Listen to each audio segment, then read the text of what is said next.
Hi, my name is Kristen Goodell. I'm the Associate Dean of Admissions at Boston University Chobanian and Avedisian School of Medicine. I review personally more than 1,000 applications every year. Today, I'm going to take that experience and respond to some of the most viral Reddit threads. Heaven help us all. Thread number 1, med schools are so fucking fake. Personally, I appreciated this Redditor's overall message. I agree, med school admissions is fucked. I know you already completed med school at the top of your class, but we don't want an addict for a resident. Suicide would be better for you, maybe? Again, we don't care actually about the poor people, we just act like we do.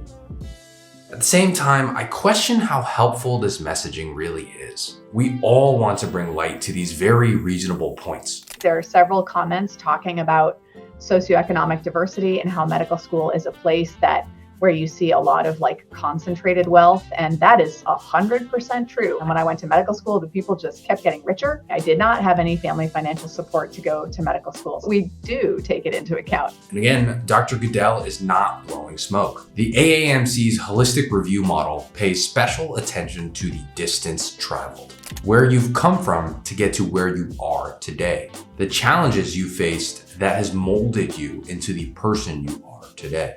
This is one critical part of the overall EAM experiences, attributes, metrics framework that the AAMC publishes on. And if you feel lost or upset with your own pre-med journey, you'll want to see real applications that have all three, the E, the A, and the M. We have 8 full AMCAS applications that earned acceptances to the best medical schools in the country. Over 11,400 pre-meds are part of our community. To join, click the application database link in our description box below now. And if you look at the comments on that Reddit post, you'll see a second equally important point. So they start off by saying it's fake because all the medical schools are talking about social justice and, oh, you have to do all these things and service. All the medical schools say that they do all of the things, right? If you look at sort of the published formal mission statements, they all sound exactly the same. So yes, even the deans of admissions know that these medical school mission statements sound identical. And interestingly, some pre-meds have chosen to respond by being completely turned off by these buzzwords.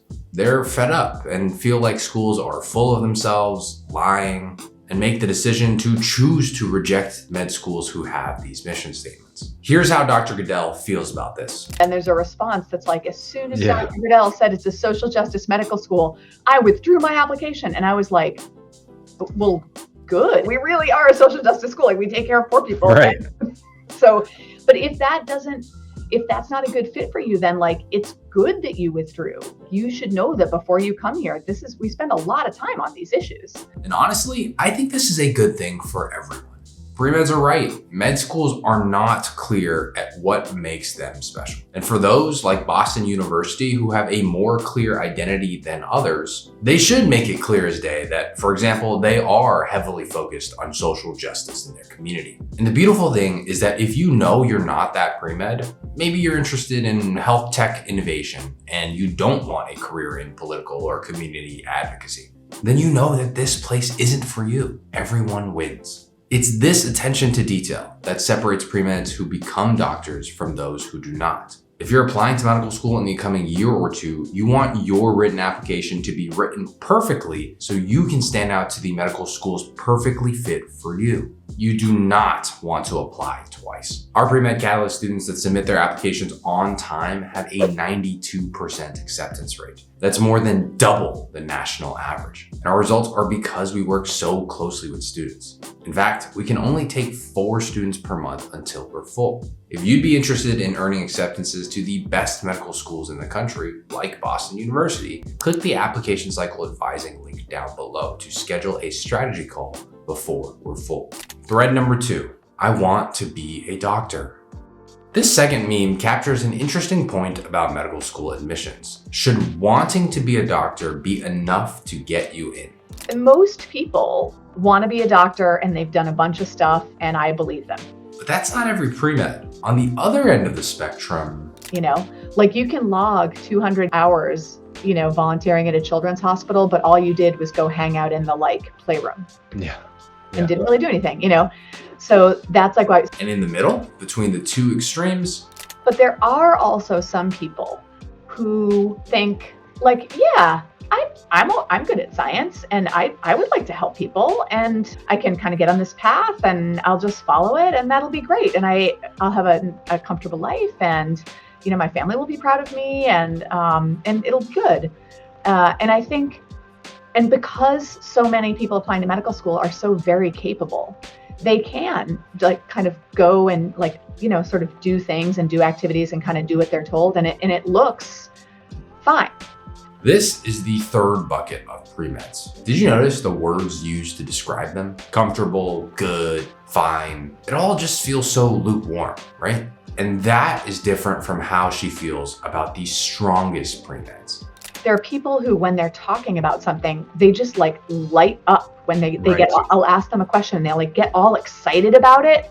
Yep. And they're talking about it. Maybe I'm asking them about their thesis research project, or maybe I'm asking them about the whatever gap year research they've been doing. Or maybe I'm asking them about, oh, can you tell me about a patient care experience? And they say, oh gosh, yes, this one. And it's very important to them. There's a critical reason that med schools look for premeds with this level of passion and this level of engagement. That's the kind of motivation that that's gonna like pull them all the way through a career. That's the kind of motivation that's gonna make people think like, okay, I really actually want to do this other thing tonight, but I'm gonna have to just do these things for patients, Yep. So even if you have 400 plus hours volunteering, even if you have strong letters of rec, it's not really whether or not you want to become a doctor. It's not binary and black and white. It's not yes, you want to be a doctor, no, you want to be a doctor. It's how much do you want to be a doctor? It lives on a spectrum. It's how impactful you've been in your pre-med years. It's how passionate you are about XYZ population. And again, if you're applying to medical school soon, you do not want to be the pre-med who has poured years into this journey only to make huge mistakes on your application, with med schools putting you into that indifferent or rejected bucket. If you're looking for help, it would be an honor to support you, but we can only take 4 students per month until we're full. Click the application cycle advising link down below now to book a free strategy call before we're full for the cycle. Thread number 3, the trend where med school requirements are headed is not bright. 40 years ago, you needed a stiff handshake and a pulse to get into med school. And when I applied 7 years ago, it was not the norm to found nonprofits, publish multiple papers, and log thousands of hours of clinical experience. There's this arms race, and as time goes on, it seems like there are more and more kind of de facto requirements. So you have to do service, you have to do clinical work, you have to do research. And I agree, like that, it seems like it's got to stop at some point. So why in the world is this happening, and is it ever going to stop? So the basic problem here is the reason that what feels like the baseline has been like going up and up and up in terms of what's needed is essentially competition, right? Mm-hmm. So right now, about 42% of people that apply to medical school get in. Right. So there are lots more people that want to go than can go. And so that's why, because people are just trying to outcompete each other. Okay, but there's a doctor shortage and it takes forever to get an appointment. So what gives? Why don't we just make more doctors? Right. Well, the answer to that is really complicated, actually. If you say like doubled the number of people that could go to medical school every year, all of a sudden we would have lots and lots more doctors. And then the first problem that would happen is that we don't have enough residency spots. And one bottleneck is that residents are paid through Medicare funds, and that is appropriated by Congress. It doesn't seem like graduating double or triple doctors with $300,000 in student loan debt and no residency slot to further their training is a good idea. And actually, that's not the only problem. Even if we solve the overall residency bottleneck, the problem is that once you have gone to medical school and spent 4 years in undergrad and 4 years in med school, you feel as though, look, I put in all this time, I borrowed all this money. Of course I should be able to choose the field I want to. but that's not the reality. Not everyone can be a dermatologist in Southern California or an orthopedic surgeon in New York City. And when we talk about the doctor shortage, are we talking about neurosurgeons in Chicago? What are you telling me? I'm going to have to go live someplace.